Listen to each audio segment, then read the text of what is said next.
Central ജയിലിൽ നിന്ന് രക്ഷപ്പെടാൻ ഗോവിന്ദച്ചാമിക്ക് ആരുടെയൊക്കെ സഹായം ലഭിച്ചു കാണും. അയാൾക്ക് ജയിൽ ജീവനക്കാർ വഴിവിട്ട സഹായങ്ങൾ നൽകിയോ? ഇക്കാര്യങ്ങളെക്കുറിച്ച് ത്രിതല അന്വേഷണമാണ് നടക്കുന്നത്. സമഗ്രമായ അന്വേഷണത്തിന് സർക്കാർ മുൻ ഹൈക്കോടതി ജഡ്ജി CN രാമചന്ദ്രൻ നായർ, മുൻ സംസ്ഥാന പോലീസ് മേധാവി ജേക്കബ് പുന്നൂസ് എന്നിവരുൾപ്പെട്ട പ്രത്യേക അന്വേഷണ സംഘത്തിന് രൂപം നൽകി. കണ്ണൂർ സെൻട്രൽ ജയിലിലുണ്ടായത് അത്യന്തം ഗൗരവമുള്ള സംഭവമാണെന്ന് വിലയിരുത്തിയാണ് മുഖ്യമന്ത്രി വിളിച്ച യോഗത്തിലെ തീരുമാനം. നിലവിൽ പോലീസ് അന്വേഷണവും വകുപ്പ് തല പരിശോധനകളും നടക്കുന്നുണ്ട്.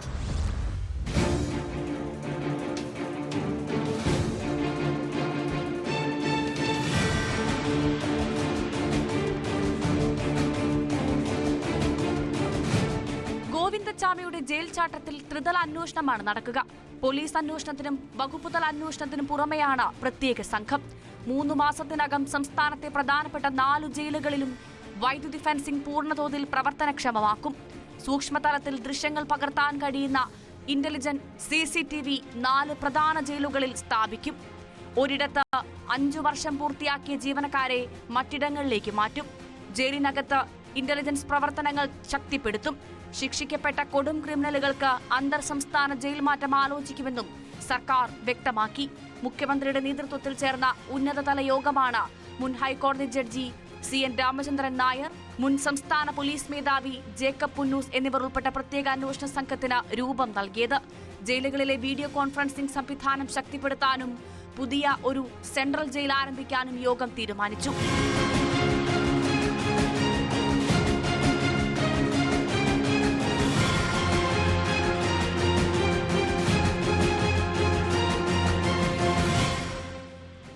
അതേസമയം ഗോവിന്ദച്ചാമിയുടെ ജയിൽ ചാട്ടത്തിൽ പോലീസ് അന്വേഷണവും തുടരുകയാണ്.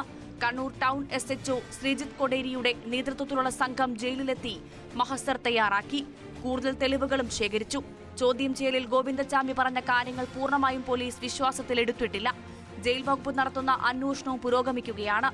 ഉത്തരമേഖല ജയിൽ DIG V ജയകുമാർ നടത്തിയ അന്വേഷണത്തിന്റെ പ്രാഥമിക റിപ്പോർട്ട് സമർപ്പിച്ചു. ജയിൽ ഉദ്യോഗസ്ഥർക്ക് വീഴ്ചയുണ്ടായെന്നാണ് പ്രാഥമിക അന്വേഷണത്തിലെ കണ്ടെത്തൽ.